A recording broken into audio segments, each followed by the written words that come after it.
This is my 2015 Honda CR-V. After about 40,000 plus miles on the car, I discovered the phenomenon of gasoline direct injection carbon buildup on intake valves from the lack of the valves being cleaned by intake fuel. So I started investigating oil catch cans, and after looking around under the hood and finding that everything in the back is plastic, I found the closest place I could, or the best place to mount a catch can is on the cross member of the front apron behind the radiator. So I got a Amazon oil catch can, one with a dipstick, and mounted it, made a bracket that goes, these two bolts that were already in the car, attach it. This bracket is attached to the catch can with the bolts that came with it, and it's about an inch or so, inch and a quarter higher than the top of the bracket. That way it still has room under the hood and room underneath to unscrew it and empty the can. It doesn't have a drain. You have to empty it and pour it out. Now I connected it. Here's the PCV valve. Behind here is the outlet for the hose that goes to the bottom of the intake manifold. The intake manifold is fairly long. It hangs like a bag on the back of the engine, and the hose goes to the bottom of it. So hopefully that mitigates some of the oil problems. But either way, this hose I removed from the back of the valve, and this hose costs like 180 bucks. So I'd be careful with it if I were you. And it's almost impossible to take off from what I could tell. So I connected that hose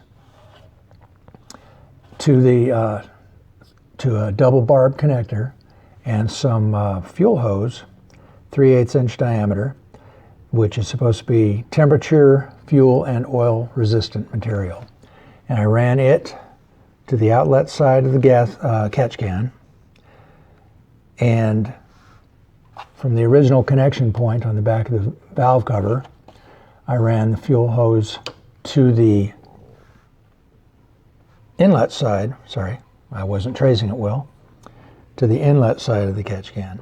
So the vapors are blowing from the back of the valve cover and around to the inlet port on the can, and then back out of the can to the original hose. Every connection I made was nice and tight, but I used rubber hose around connection points to hold it stable there and back here, and zip tied everything together so there wouldn't be chafing of hoses rubbing while driving and things like that. And so far it's working. I had it in for 3,000 miles. I took it out. I took the bottom of the can off and measured the amount of fluid in it. It was all very clean looking oil. It was 16 cc's after 3,000 miles, a little more than 3,000 miles.